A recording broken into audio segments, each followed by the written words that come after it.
আল্লাহ বলছেন আমি মুত্তাকি বানাবো রে, এই জন্য আমি এ রোজার নামের পেটেন রোজা তোমাকে দিলাম। ওরে ঈমানদারেরা, তোমরা মুত্তাকি বানবে, আল্লাহ ভীরু বানবে। আল্লাহ ভীরু কাকে বলা হয়? মুত্তাকি তাকওয়াবান কাকে বলা হয়? উমর রাদিয়াল্লাহু তাআলা আনহু উবাই ইবনে কাব রাদিয়াল্লাহু তাআলা আনহুকে বলছেন, উমর রাদিয়াল্লাহু তাআলা আনহু উবাইকে বলছেন, উবাই তুমি বলতে পারবে আল্লাহ ভয় ভীতি কি? আল্লাহ ভীরু কাকে বলা হয়? তাকওয়াবান কাকে বলা হয়? তোমার কাছে কি জানা আছে? তখন উবাই রাদিয়াল্লাহু তাআলা আনহু আমিরুল মুমিনিনকে বলছেন, উমর রাদিয়াল্লাহু তাআলা আনহুকে বলছেন, উমর আপনি বলেন জীবনে আপনি কোনোদিন কি সংকীর্ণ রাস্তায় চলেছেন কিনা, যেটা সংকীর্ণ রাস্তা, দুই দিকে বেড়া দেওয়া আছে আর মধ্যখানে একটা এল দেওয়া আছে, মিহিয়াটা সংকীর্ণ রাস্তা, দুই দিকে জমির মালিক বেড়া দিয়েছে, কাঁটা দিয়ে ঘিরে রেখেছে, আর তুমি ওই রকম রাস্তা দিয়ে কি জীবনে কোনোদিন চলে গেছো? উমর রাদিয়াল্লাহু তাআলা বলছেন, ভাই রে, হ্যাঁ আমি এই রকম সংকীর্ণ একটা রাস্তায় চলেছিলাম, ওই রাস্তায় চলতে গিয়ে আমাকে সতর্ক থাকতে হয়েছে, ডান দিকে যাব না, বাম দিকে যাব না, যদি ডানে বামে নড়ে যায় তাহলে আমাকে আঁচড় লাগবে। এই জন্য আমি ওই রাস্তাটা যখন পার হয়েছে নিজেকে কাপড়কে গুটিয়ে নিয়েছি, সংযত হয়ে আমি রাস্তাটাই পার করেছি। সাহাবী বলছেন, উমর তাহলে তাকওয়া হচ্ছে ওই রকমই, যখন তুমি দুনিয়ায় চলবে, চলতে গিয়ে সামনে তুমি যখন চলবে, ডান দিকে বাম দিকে হারাম পন্থা থাকবে, ডান দিকে মদ থাকবে, বাম দিকে লুডো থাকবে, তাস থাকবে, সুদ থাকবে, ঘুষ থাকবে, বিভিন্ন রকম তোমার সামনে আসবে ডানে বামে, কিন্তু তুমি এগুলোকে এড়িয়ে দিয়ে সামনে চলবে, এরই নাম হলো আল্লাহ ভীরু, এরই নাম হলো তাকওয়াবান। অতএব তুমি সংযত ভাবে চলবে। আল্লাহ রাব্বুল আলামিন বলছেন, বান্দা ওরে আমার মুত্তাকি তোমরা শোনো, ওরে ঈমানদারেরা শোনো, আমি তোমাদেরকে পরিপূর্ণ মুত্তাকি বানাবো, এই জন্য আমি আল্লাহ রমজান মাসে রোজাকে দিয়েছি। পরিপূর্ণ মুত্তাকি কেমন হয় জি? একটা উদাহরণ দিই আপনাকে, দুইটা দেখি। আপনি চাষি মানুষ, মাঠে চাষ করতে গেছেন, গরমের সময় সহ্য করতে পারলেন না, দুপুরে বেলায় সহ্য হয় না, তা বাড়ি চলেছেন, যা রোজা ছেড়ে দেবো মনে হচ্ছে, বিবিকে বলছেন, বিবি রে লিয়া দুদল পানি লিয়াই, হার মাথায় ঢাল, হার পানি না যান, ঢাল মাথায় ঢাল। এখন মাথায় পানি ঢালছে, বিবি আপনার মাথায় পানি ঢালছে, মাথায় পানি ঢালছে, পানি গড়গড় করে যেন মাথা থেকে শরীরে পড়ছে, নাক দিয়ে কপাল থেকে, নাক থেকে মুখের সামনে দিয়ে খাওয়া পানিটা নিচে গড়ছে। অথচ আপনি বলেন তো, আপনি হলে গোসল করেছেন, আমরাও গোসল করেছি, যখন মাথায় পানি ঢালা হয় তখন মুখের সামনে দিয়ে পানি আসে। আচ্ছা বলুন, যদি আপনি মনে করেন যে ওই মাথার উপর দিয়ে যখন পানিটা আসবে, মুখের সামনে আসবে, তখন যদি আপনি একটু মুখে নিয়ে এরকম করে দেন, আচ্ছা যদি গিলে দেন, আচ্ছা কেউ দেখতে পাবে, বুঝতে পারবে?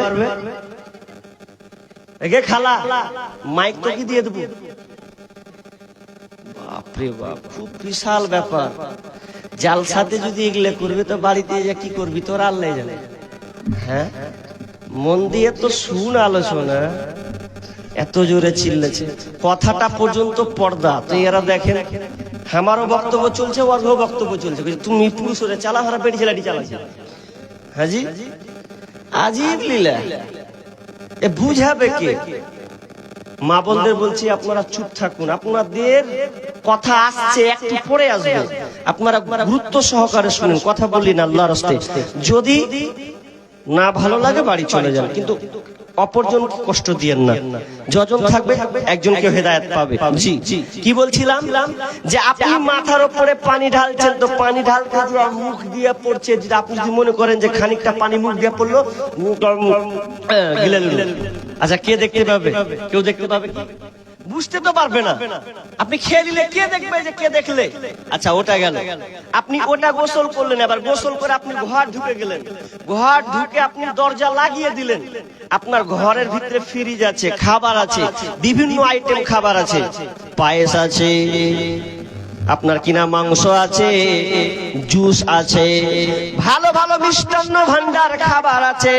এখন ঘরে বিবি নাই, মেয়ে নাই, ছেলে নাই, ভাই নাই, মা নাই, আব্বা নাই। এখন আপনি দরজাকে লাগিয়ে দেন, যদি মনে করেন আমি ওটা মিষ্টিটাকে যদি একবার মুখে ভরে গট করে গিলে নিলে 1 সেকেন্ডও টের পাবে না কেউ, মুখে ভরলে আর মুখ দিয়ে চলে যাবে। এরপরে দেখবেন মানুষ খায় না, খায় কি? খায় না। যতই খিদে লাগুক এরপরেও দেখা যায় সে খেতে চায় না। কেন রে? পৃথিবী তো কেউ দেখতে পায় না, এরপরও কেন আমি আপনি খাচ্ছি না? কারণ আমি আল্লাহকে ভয় করে আর আল্লাহর জন্য এটা রোজাটা রেখেছি, পৃথিবীর কারো জন্য নয়। কারণ মানুষ নামাজ পড়ে, লোক দেখানি নামাজ হয়ে যায়। বিহাই এসে বিয়াহের সঙ্গে নামাজ পড়িলে মানে কত আল্লাহ ওয়ালা, অথচ নামাজ পড়ে না, খালি দেখিয়ে দিলে আমি নামাজ পড়ি। শুধু তাই নাই, লোক দেখানো দান হয়। তুই করলি রে, অমুকের বেটি দান করলে, অমুকের বেটা দান করলে, তা আমি কেন পারবো না? তোর থেকে কম আছি নাকি? দিয়ে দিলে। লোক দেখানি দান হয়, লোক দেখানি হজ হয়, লোক দেখানি ভালো ভালো ইবাদত হয়, কিন্তু রোজা কোনোদিন লোক দেখানো হয় না। এটা বরং আল্লাহকে খুশি করার জন্য মানুষ রোজাটা রাখে। যদি লোক দেখানো রোজা হতো তাহলে ও লোক করে কোনো সময় খেয়ে নিত। রোজা হোক আর না হোক দেখে লাভ নাই, লোক তো জানবে আমি রোজা আছি। কিন্তু মানুষ এটা করে না। কেন করে না? কারণ সেই রোজাটা কোনো ব্যক্তিকে খুশি করার জন্য রাখে না, বরং আল্লাহকে খুশি করার জন্য এই রমজান মাসে রোজা রাখে। ভুলবো না, ভোলা যায় নাকি মাহে রমজানের স্মৃতি। এই মাসেতে কত ফজিলত জানো কি মুসলিম জাতি। ভুলবো না, ভোলা যায় নাকি মাহে রমজানের স্মৃতি। আল্লাহর সেই পবিত্র কালাম মহাগ্রন্থ আল কোরআন, কি মহিমা এই মাসে হয়েছে তার আগমন। যার কারণে এত সম্মান দিয়েছেন প্রভু রহমান। রহমত বরকতেরি মাস, জ্বালাও আমলের বাতি। ভুলবো না, ভোলা যায় নাকি মাহে রমজানের স্মৃতি। ভুলবো না, ভোলা যায় নাকি মাহে রমজানের স্মৃতি। রমজান মাসটা তাহলে কত গুরুত্বপূর্ণ। জি, এবার চলেন, এবার রোজা কে রাখবে আর কে রাখবে না, কার জন্য ছাড় আছে আর কার জন্য ছাড় নেই, এটা বলবো। এটা অনেক সময় বলতে পারি না। আল্লাহ রাব্বুল আলামিন বলছেন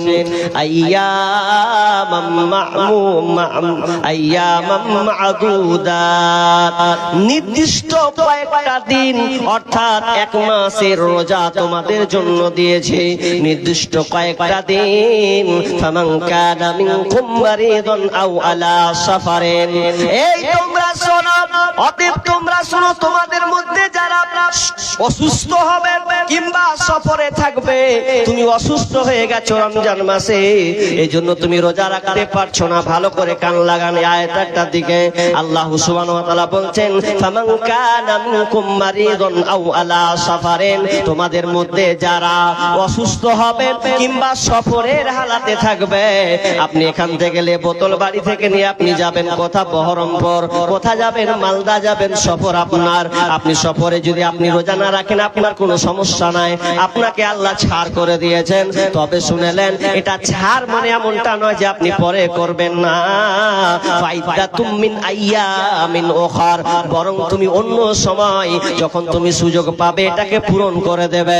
তুমি আজকে অসুস্থ আছো, অসুস্থ যখন তোমার ভালো হয়ে যাবে, যখন তুমি আরোগ্য শিফা লাভ করবে, তখন তুমি রোজাটাকে রেখে দেবে। কারণ রোজা তোমার জন্য মাপ নাই, ছাড় নাই, ছাড় নাই।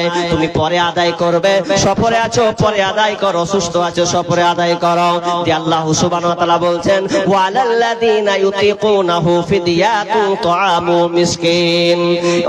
এরপরে যদি তুমি রোজা রাখতে না পারো, ওয়ালাল্লাযীনা ইউতিকুনাহু ফিদিয়াতুন তুআমু মিসকিন, যদি এরপরে তোমার কষ্ট হয়, যদি তোমার সমস্যা হয়, এরপরে যদি আরো কষ্ট হয়, তুমি প্যারালাইসিস রোগী হয়ে গেছো, প্যারালাইসিস হয়ে গেছে তোমার, সুগার প্রেসার তোমার বৃদ্ধি পেয়েছে, ও হয়ে গেছে, এমন রোগ তোমাকে আল্লাহ দিয়ে দিয়েছেন, তুমি মনে করছো আমার রোগটা আর ভালো হবে না, এই জন্য তোমাকে আল্লাহ ছাড় দিয়েছে।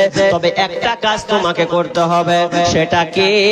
ফিদিয়াতুন তুআমু মিসকিন, তোমাকে ফিদিয়া দিতে হবে, মিসকিনকে খাবার দিতে হবে। কোন ব্যক্তি যদি রোজা না রাখতে পারে, তবে ভালো করে মশলাটাকে শুনেলেন, পর যদি আপনি সুস্থ হন তাহলে আপনি ফিদিয়া দিবেন না। যদি আপনার এরকম হয় যে আমি আর রোজা অসুস্থ হব কিনা আল্লাহ জানে, আমার অবস্থা খুবই খারাপ, তাহলে আপনাকে আল্লাহ তাআলা ফিদিয়া দিতে বলেছেন। কত ফিদিয়া আপনি দেবেন? আপনার এক মানে দিবেন কতগুলো? আদাসা। আদাসা মানে 100 কিলো, কেউ আবার বলেছেন 1.5 কিলো, অর্থাৎ আদাসা 100 কিলো কিংবা 1.5 কিলো। 100 কিলো যদি হয় তো প্রায় 30টা রোজার 38 কিলো চাউল, এবং যদি এক মাস যদি 1.5 কিলো করে ধরা হয়, তাহলে প্রায় 48 কিলো চাল, 45 কিলো চাল আপনাকে দিয়ে দিতে হবে। কাকে দিবেন? এটা গরিবকে আপনাকে দিতে হবে, তাহলে আল্লাহ আপনাকে ক্ষমা করে দেবেন, আর আপনাকে আপনার কোনো অসুবিধা নাই। তবে শুনেলেন, যারা রোজা রাখতে পারবেন না এটা তাদের জন্য, যেমন একটা লোক বয়স্ক হয়ে গেছে, ও জানছে আমি আর জীবনে রোজা রাখতে পারবো না, এটা আমার দ্বারা সম্ভব নয়, তাহলে ওই লোকটা ফিদিয়া দিয়ে দেবে, ফিদিয়া দিয়ে দিতে হবে। এখন কিছু লোক আছে যে রমজান মাসের যখন রোজা আসে, রোজার আগে সুস্থ ছিল, চাঙ্গা হয়েছিল, রোজার আগে ভালো চাঙ্গাও, আর যেদিন দেখছে যে রোজা ঢুকছে তখন গ্যাস হয়ে গেছে, এখন গ্যাসের লেগে রোজা রাখবে না, মানে ও এখন গ্যাসের বাহানা দিছে। তো তুমি গ্যাসের বাহানা যদি মারো, তাহলে শুনে নাও, একজন মৌলানা ফতুয়া দিয়েছে, জানি না ফতুয়াটা কতটা সঠিক। ওকে একজন চলে গেছে, বলছে মৌলভী সাহেব আমি রোজা রাখতে পারবো না। কেন রে? বলছে আর গ্যাসের প্রবলেম, থাকতে পারবো না। তখন মৌলভী সাহেব তখন বলছে, তুই যখন রাখতে পারবি না তো তোকে ফিদিয়া দিতে হবে। তো তখন গুনে গুনে বলছে, তুই দিনে কত খাস? দিনে 150 টাকা চলে যায়। তাহলে দিনে যদি তুই 150 টাকা যদি তো দিনে চলে, ওকে ওকে মানে একটু মোগর দেওয়ার লেগে, তো দিনে যদি তো 150 টাকা করে চলে, তাহলে মিনিমাম তোকে এক কাজ করতে হবে, 100 টাকা করে যদি তুই খাস মিনিমাম, তাহলে 3000 টাকা হয়েছে না? হয় না? হয়েছে তো নাকি? 3000 টাকা হয়েছে। তোকে বলছে তাহলে তুই 3000 টাকা দিয়ে দিবি। আর যখন কয়েছে তুই 3000 টাকা দিয়ে নিবি, তুই আপনার বাড়ি চলে যা, চিন্তা করছে 3000 টাকা দিতে হবে। তখন তারপর দিন ওই ফেরোজা রেখে দিয়েছে, তার জোহরের নামাজ আগা দিয়ে ও কাতারে। তখন বলছে হ্যাঁ হ্যাঁ তুই জোহরের কাতারে, মানে বলছে রোজা রেখে দিয়েছি, রোজা কেউ ছাড়ে, যাই হবে মরি তো বাঁচি, রোজা রাখবো। এখন পয়সার কথা শুনেছে তো আর পিছলি চমকে গেছে যে পয়সা দিতে হবে, মানে ছাড় হবে কিনা ও অপশন খুঁজে বেড়াচ্ছিল, ছাড় নাই। তো রোজা আপনাকে রাখতে হবে। তবে যে মেয়েরা প্রেগনেন্ট বা দুগ্ধবর্তী, অর্থাৎ বাচ্চাকে দুধ পান করায়, তারা রোজা রাখবে কি রাখবে না? তারাও রোজা রাখবে যদি ওই মেয়েটা যদি মনে করে যে না আমি পারবো। যদিও ওদের জন্য ছাড় দেওয়া আছে যে একটা মেয়ে বাচ্চাকে দুধ পান করাচ্ছে, তাহলে এটা সে যদি রোজা রাখে তো বাচ্চার ক্ষতিকর হবে, কাঁচা ছেলে যদি হয়, অল্প বয়সের ছেলে যদি হয়, মানে সন্তান হয়, হয়তো 1 বছর হয়নি, 5 মাস 6 মাস বিকল্প খাবার নেই, তাহলে ও যদি মনে করে যে না আমি রোজা রাখবো না, তাহলে ওই মা ওই বোনকে যখন সুবিধা হবে তখন রোজা রেখে দিতে হবে। জি, প্রেগনেন্ট হলেও একই, পরে সে যখন ভালো হবে তখন ওই রোজাটা পালন করবে। ওদের জন্য ফিদিয়া নয়, ওরা ফিদিয়া দিবে। মশলাটা বুঝতে পারলেন তো? জি, তাহলে রোজা কে রাখবে কে রাখবে না এটা আমরা বুঝতে পারলাম। যারা বাল্য ছোট তাদের উপরে ফরজ নাই। একেবারে যারা বৃদ্ধ হয়ে গেছে, ওর জ্ঞান সেরকম নেই, ছোট ছেলের মতন, বাচ্চা ছেলের মতন, সকালে এক তো বিকালে এক, জ্ঞানের কোনো ই নাই, তাহলে ওই লোকটা, ওই বয়স্ক লোকটা রোজা রাখার কোনো অসুবিধা নাই, ও কাফারাও লাগবে না। যদি ওর বিবেক লোপ পায়, স্মৃতিশক্তি লোপ পায়, তাহলে ওকে আর রোজা রাখতে হবে না। জি, তো আমরা এতটুকুই বুঝলাম যে আমাদেরকে রোজা কাকে রাখতে হবে কাকে রাখতে হবে না। এবার আমরা চলে যাই যে রোজা রাখবো, কিন্তু রোজা রাখতে গিয়ে আমাদেরকে কি করতে হবে ওই সময়টা খুবই গুরুত্বপূর্ণ একটা বিষয়। সেটা কি বিশ্বনবী বলেছেন, মান সামা রমাদানা ঈমানাও ওয়া ইহতিসাবা গুফিরা লাহু মা তাকদ্দামা মিন যামবি। আল্লাহ রাসূল বলেছেন, মান সামা রমাদানা ঈমানা, যারা রমজান মাসে রোজা রাখে ঈমান এবং নিয়তকে মনে করে, সওয়াবের আশায়, ঈমান এবং সওয়াবের আশায় যারা রমজান মাসে রোজাকে রাখে, তাহলে বিষ্ণু বলছেন তাদের পূর্ববর্তী গুনাহকে আল্লাহ ক্ষমা করে দেবেন। যদি কেউ ঈমান এবং সওয়াব নিয়ত, ভালো নিয়তের উদ্দেশ্যে যদি সে রোজা রাখে, তাহলে আল্লাহ সুবহানাহু ওয়া তাআলা তার পূর্ববর্তী গুনাহ যেগুলো আছে ওইগুলো সমস্ত গুনাহকে আল্লাহ ক্ষমা করে দেবেন। দুইটা শর্ত ব্যবহার লাগিয়েছেন। আপনি যখন নামাজ পড়েন তো নামাজ পড়তে গিয়ে আপনাকে উজু করতে হয় কি হয় না? উজু হলো শর্ত, উজু না হলে নামাজ হবে না, উজু করতে হবে, তারপরে আপনাকে নামাজ যেতে হবে। ঠিক তেমনি ভাবে যদি আপনি রোজা রাখতে চান, তাহলে রোজা রাখার আগে দুইটা জিনিসকে আগে শর্ত পূরণ করতে হবে। একটা হলো ঈমান আর একটা হলো ইহতিসাব। ঈমান এবং ইহতিসাব, ঈমান ছাড়া যদি আপনি রোজা রাখেন, যদি ঈমান আপনার কাছে না থাকে, তাহলে ওই রোজা রেখে আল্লাহর কাছে কোনো লাভ নাই। তার মানে আপনাকে পরিপূর্ণ ঈমান নিয়ে আসতে হবে। ঈমানের মধ্যে কোনো খামতি থাকা চলবে না। কেমন খামতি? ধরেলেন আপনার শরীর, আমার শরীরে এখন রূহ আছে, আত্মা আছে, আত্মা আছে বলে আমি হাত নাড়াতে পারছি, কথা বলতে পারছি। যদি আমার আত্মাটা বেরিয়ে যায়, তাহলে আমার শরীরটা অচল হয়ে যাবে, আমি কথা বলতে পারবো না। এক কথায় আমার নাম হয়ে যাবে লাশ, এটা লাশ হয়ে যাবে। ঠিক তেমনি ভাবে যদি আপনার ঈমান না থাকে, তাহলে রোজা রেখে আপনার ফায়দা হবে না। নাম্বার 2 নম্বর হলো আপনাকে সওয়াব আশা আকাঙ্ক্ষা রাখতে হবে। কোন নিয়তে আপনি রোজা রাখছেন? আপনি জীবনে পূর্বে আপনি আগে অনেক গুনার কাজ করেছেন, পাপাচার, অশ্লীল, বেহায়াপনা কাজ করেছেন। এই সমস্ত কাজ আগে আপনাকে ত্যাগ করতে হবে, নিয়ত করে নিতে হবে, আল্লাহ আমি আর কোনোদিন পাপে লিপ্ত হব না, আল্লাহ আমি কোনোদিন অন্যায় কাজ করব না, আল্লাহ আমি কাউকে অপহরণ করব না, গালিগালাজ করব না, খারাপ অশ্লীল কাজ আমি করব না। এই নিয়ত ঠিক করে যদি তুমি রোজা রাখো, তাহলে তোমার পূর্বের গুনাহ আল্লাহ ক্ষমা করে দেবেন। আর যদি তোমার মধ্যে রোজাও থাকে, অন্যায় কাজ যদি তোমার হাতের দ্বারা হয়, তাহলে শুনে নাও তোমার রোজা রেখে আল্লাহর কাছে কোনো লাভ হবে না। রোজা রাখাই হবে। রোজা আছেন, রোজা রেখে গেলতে দিলেন, তোর কিছু খারাপ গেল দিয়ে দিলেন, তাহলে রোজা গেল। ও রোজা 12 ঘন্টা না খেয়ে থেকে তোমার কোনো লাভ নেই। এখন মেয়েরা যদি মাথায় কাপড় না দিয়ে যদি হুড় হুড় করে ঘুরে বেড়ায় রোজা অবস্থায়, তাহলে তোমার ওই মাথায় কাপড় খুলাই হলো রোজা খা, তোমার না খেয়ে থাকাই হলো কোনো লাভ ফায়দা হলো না। এখন তুমি যদি তোমার বাড়ির পার্শ্ববর্তীকে যদি খানিক 5 মিনিট ঝগড়া করলেও গেল দিয়া আইনা বুঝলেন কাপড়া রোজা আছেন, তাহলে ও রোজা আল্লাহর কাছে কবুল হবে না, বরবাদ। অন্যায় অশ্লীল কাজ থেকে বাঁচতে হবে। দলিল কি? হাদিস দিচ্ছি আপনাকে। আল্লাহ রাসূল বলছেন মাল্লাম ইয়াদা কাওলাজ জুর ওয়াল আমালা বিহি। আল্লাহ রাসূল বলছেন মাল্লাম ইয়াদা কাওলাজ জুর, যেই ব্যক্তি রমজান মাসে রোজা রেখে মিথ্যা কথা এবং অগরিহিত কাজ, অন্যায় অশ্লীল কাজকে ছাড়তে পারলো না। হাদিসটা ভালো করে মূল্যায়ন দেন। কি বলছে? আল্লাহ রাসূল বলছেন যে ব্যক্তি রোজা রেখেছে আর রোজা রেখে অন্যায় কাজকে ছাড়তে পারলো না, খারাপ অশ্লীল গরিহিত কাজকে ছাড়তে পারলো না, মিথ্যা কথাকে ছাড়তে পারলো না, তো আল্লাহ রাসূল বলছেন ফি আইয়াদা তুআমাহু ওয়া শারাবাহু, তাহলে ওই লোকটার না খেয়ে থাকা, অনাহারে থাকা আল্লাহর কাছে কোনো লাভ নাই, কোনো লাভ নেই। হাজি কষ্ট করে 12 ঘন্টা ধরে না খেয়ে থাকবো, লাভ নেই না, কোনো লাভ নেই। আপনি একটা ব্যবসায়ী, ব্যবসা করছেন, তো ব্যবসা করে আপনাকে কেউ জিজ্ঞাসা করলো কত দাম, আপনি বলছেন 100, আচ্ছা 80 টাকা দিবেন না?